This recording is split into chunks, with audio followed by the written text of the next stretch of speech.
Hello all my beautiful sisters from those other misters. Welcome to a giveaway video. So I recently, well, it was a while ago, I hit 15k subscribers and I wanted to do a giveaway. Ignore this guy for just a minute. I know he's very distracting and very beautiful. I'll get to him in a second. So I hit 15k subscribers and I wanted to do a giveaway, and then before I knew it I was at 16k and I'm nearing 17k at this point, and you just pooped on me. Oh my god. So I'm very quickly nearing 17,000 subscribers. I want to do a giveaway to say thank you to you guys. So I will be giving away, I'm going to do this the lazy and easy way. I'm giving away $100 worth of Beautylish credit. So basically, if you want to enter, all you've got to do is check out the description box. There'll be a link to my blog, and on my blog there will be a Rafflecopter widget. Just enter on there. You only need to be subscribed to me. If you are subscribed to me on YouTube, you have an entry. And if you follow me on other social network platforms and on my other channel, Beauty News, then you get extra entries. Now, anyone can enter anywhere around the world. Beautylish will either ship to you or they will ship to me, and then I will ship the prize to you. So if Beautylish doesn't usually ship to you, don't worry about that. I will ship you your prize if your name is drawn. So essentially what we'll do is the competition will be open for 2 weeks. I will draw a winner. Hopefully the winner will get back to me within 48 hours, and they can provide a list of items that they want from Beautylish up to the value of $100, and I will have their prize shipped to them. If you are under 18, do ask mum or dad or your legal guardian if it's okay for you to enter, because if you win, I will need your details to put into the Beautylish website to have your products shipped to you, or I will need your address so that I can ship the products on to you. So just check with mum or dad first if you are under 18. Okay, that's all. Oh my god, so excited today, aren't you? Is going crazy. So people, oh, I'm sorry, people have been asking to meet my birds, and that's what I also want to do in this video. Before we get on to this guy, because this guy's got a story and it's a bit of a long one, and talking with him is going to be very distracting, let me show you our other 2 rainbow lorikeets, which is what this beautiful baby is.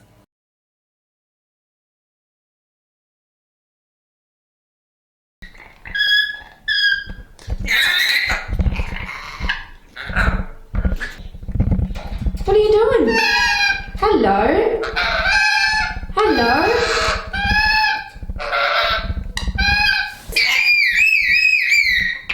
Oh, sexy birds.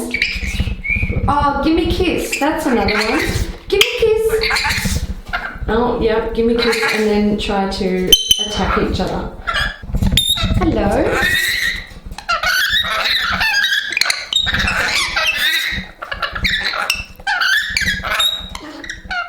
Hello. This guy, he has a story. It's a little bit of a sad story, but also a happy story. Dude, yeah, he's so cheeky. He is the cheekiest baby I've ever had. He is the cheekiest, cheeky McCheekison. Okay, so this little guy has been in our life for a couple of months now. I'm gonna say coming up to probably 3 months. And he is what we call in Australia a runner. So he is a rainbow lorikeet with a condition called beak and feather disease. Now, beak and feather disease is sort of like avian AIDS. It affects their immune system, so they can get infections that they can't fend off, and it can kill them. So in the wild, this disease is, you know, it's pretty rife. They don't have a cure for it yet. They have been working on vaccinations, but I don't think they're available to the public yet because they haven't been tested enough to know if they're truly effective. So this little guy, we first saw him, or Mum first saw him in our backyard. He was hanging out near our rainbow lorikeets who were in their outdoor aviary. And, oh, he wants to play. He wants to play. Do you want to play?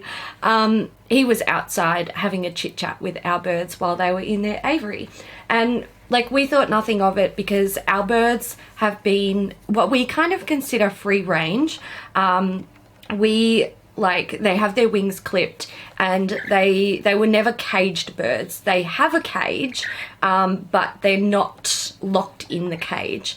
They were allowed to be out of the cage during the day, and sometimes we would even let them outside in the camellia tree out the front, and they would talk to other birds and just do bird things.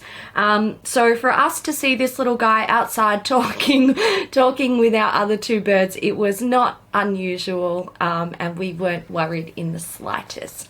We also knew he was fairly young because he had some black spots on his beak, which when a rainbow lorikeet is a baby, look at him, he's trying to play with me. When rainbow lorikeets are babies, their beaks are black, and as they get older, their beaks change to this beautiful, beautiful orange color. Excuse me, that hurts a little bit. Be gentle. Oh, you are so good. You are so good.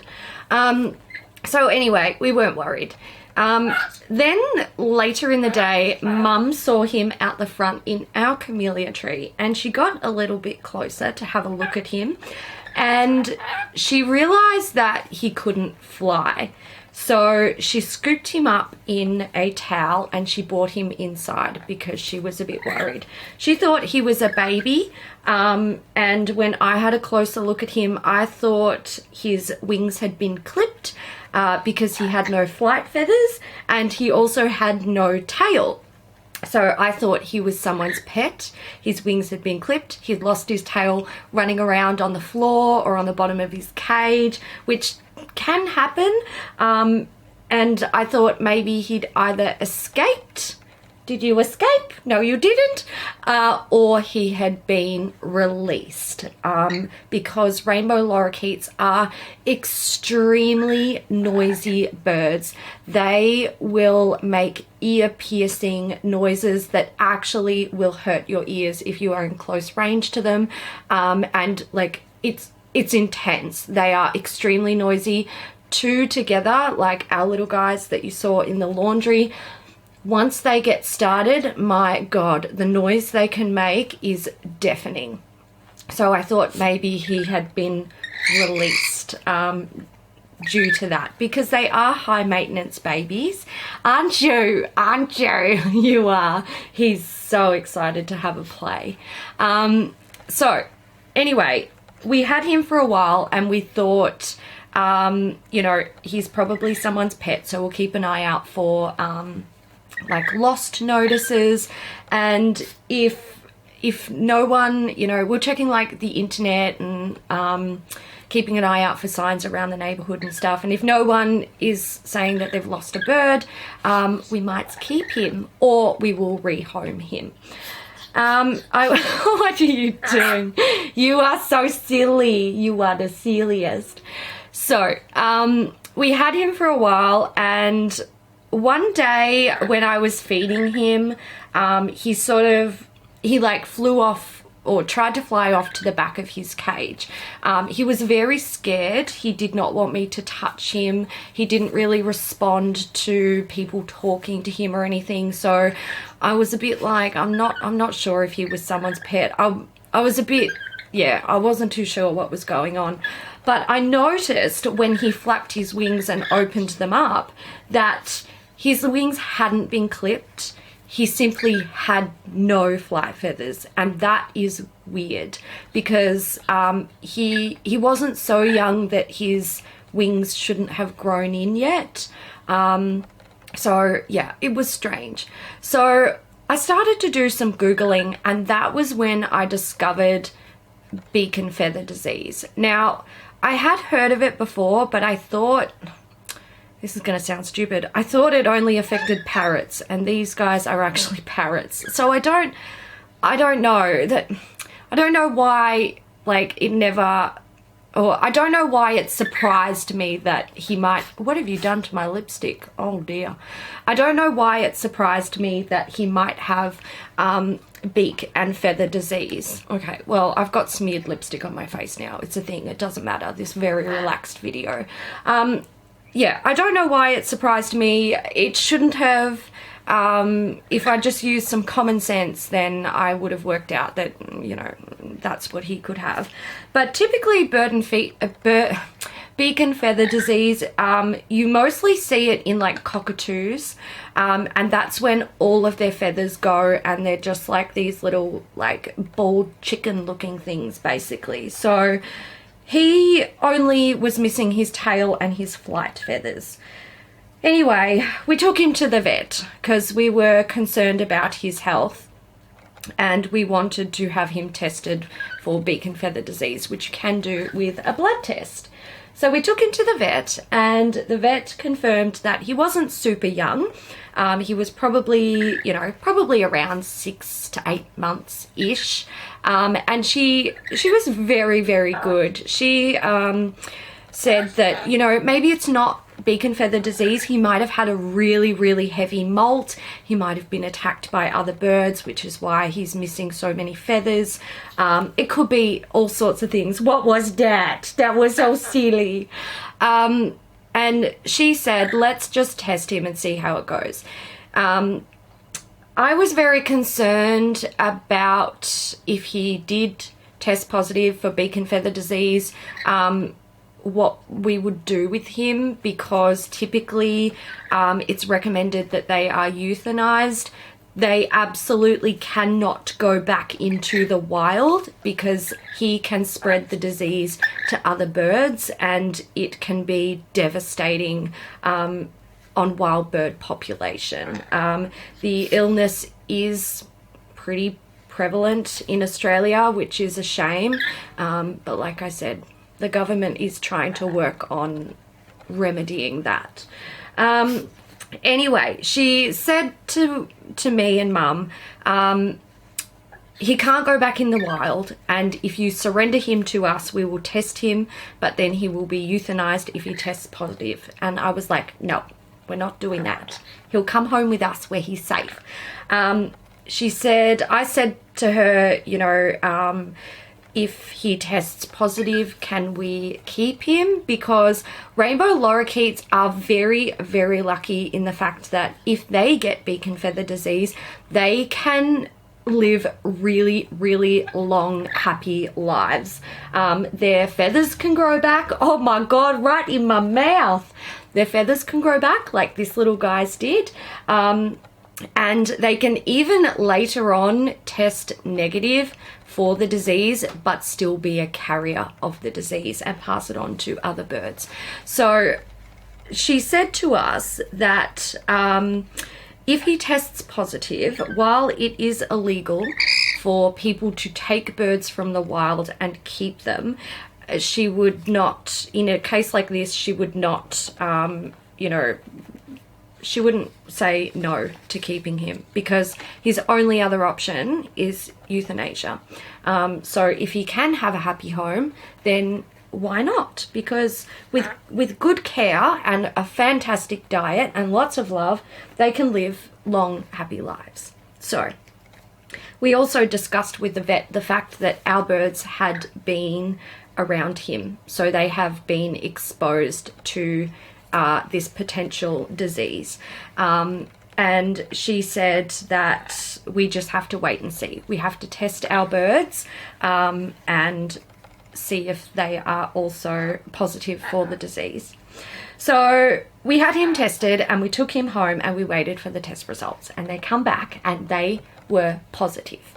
They were positive, weren't they? not a good thing. Definitely not a good thing. We were hoping that potentially he would be able to be re-released to the wild because he was a wild bird. While we had him, and while we were waiting for the test results to come back, we had minimal contact with him. We tried not to touch him.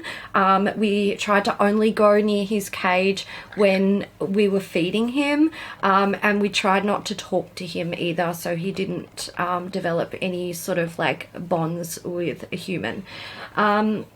And that was fine. He wanted no bar of either mum or myself. He would not come near us in the cage. He would run to the opposite side of the cage when I'd change his food bowls, and it was fine. We were like, well, hopefully it comes back negative and he can be re-released into the wild with his birdie friends when his wings and tail grows back.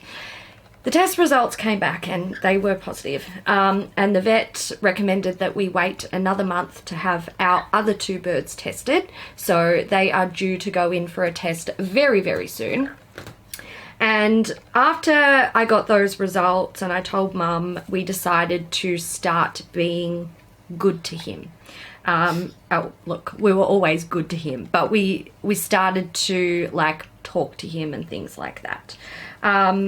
Because we knew he would never be able to go back into the wild. He can't be re-released. So it was better to start trying to build a bond with him. We didn't know if he would always be standoffish, or if he would become like this. He would bond to one of us. And I'm blessed that he bonded to me. I'll talk more about the bonding story in a minute. So we're at a little bit of a crossroads at the moment where this guy needs to be kept separate from our birds because we don't know what their condition is at the moment. We don't know if they are going to test positive for beak and feather disease. Simply having him in the house puts them at risk, but they have already been exposed to him. They were exposed to him when he was out near their cage, basically. And also we had him in the laundry and we brought our birds in, and one of our birds got close to him to have a look, and then like physically sort of tried to show dominance basically by like scruffing him up. So one of our birds has had full physical contact with him, which means they've been exposed, and that was before we knew that he was sick. So that's a shame. Our birds being free range and being outside a lot and hanging with other rainbow lorikeets, they could have been exposed in the past anyway. So we really don't know what's happening. Because they are older birds, they have better immune systems. Because this guy was quite young when he caught the disease, his immune system wasn't as good as it potentially could be. When birds get beak and feather disease, it is most dangerous to like baby birds in a nest. That often kills them because they simply cannot, they can't fight off any sort of bugs or anything that they might get as a young bird. So this guy is very lucky. He is potentially, he caught the disease when he was already out of the nest, and yeah, the initial sort of attack of the disease did cause him to lose some feathers, not a lot, just his flight feathers and his tail feathers, and they have grown back. They grew back to the point where he was flying around the house, and that is very dangerous for a rainbow lorikeet because they fly like little bullets, and if they hit something, they can, break a wing, they can break their neck, they can kill themselves. So this little guy, look, he wants to go now. He wants to fly onto my lights and my camera. No, you cannot. So I trimmed the very, very tips of his flight feathers, so he can still fly. If he gets a fright, he can like fly off my shoulder or off his cage to somewhere where he feels safer, but he can't get full flight and go bulleting around the house, which is a danger to the baby. So the bonding process with this little guy kind of came out of nowhere. Like I said, I tried to avoid having any sort of like friendly chit chat with him, which is, I don't know, it's something that I do with birds. And the only close contact I had with him was when I was changing his food bowls, and he would run to the other side of his cage to get away from me. And then one day I noticed that he was on his perch, and when I reached into the cage to take his food bowls, he didn't move. He didn't try to get away from me. He like sidestepped a little bit to like give me a bit more room, but he didn't run. And I thought, oh, he's noticed that this moment of me changing the food bowls is no danger to him. There's no risk. He's not in danger. He's safe when I do this. So I did that just for a couple of days. I like changed his food bowls without like, you know, trying to touch him or anything like that. And then one day when I brought in his wet food and his honey mix, I also brought in a spoon and I offered some spoon feeding. And he didn't really like it with the wet food. It wouldn't have a bar of it. But when I offered him the honey, he went to attack the spoon to be like, don't come near me. And he got some honey on his beak and he realized what it was. So I continued to do that, and I still actually do that to this day. Every time I feed him, I still offer him some spoon feeding because he really enjoys that. But I noticed every single day after that, he made an improvement, and I think it only took about 3 or 4 days for him to willingly climb onto me and start being just like this. Like, you know, I would talk to him and he would try to stick his beak in my mouth, which is very common. He wants to like explore like my earrings and my hair, and he wants to touch my face, and he wants to crawl all over me. Ew, I just put my fingers, oh God, this is a thing, all right? When you've got birds, they poo on you, and sometimes it gets in your hair, on your hand. It's, oh God, it's not pleasant. Anyway, whatever. I love you. I love you. Regardless of the poo, I love you. So I feel very blessed to have this little guy. Before we got Dexter and Jesse, we had another rainbow lorikeet. His name was Max. And knowing what beak and feather disease looks like in this guy, I think maybe he also had beak and feather disease, and he died very suddenly one night, and it was heartbreaking because he was like this guy, very affectionate, constantly wanted to like be with us and, you know, talk to us. He was absolutely beautiful. When you put 2 rainbow lorikeets together, they're more likely to bond to each other.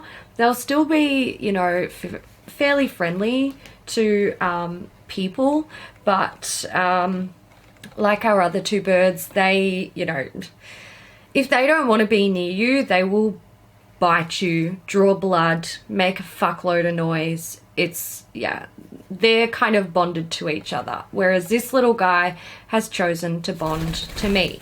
Oh, you gonna get some exercise? There we go. Get that exercise. Get that exercise.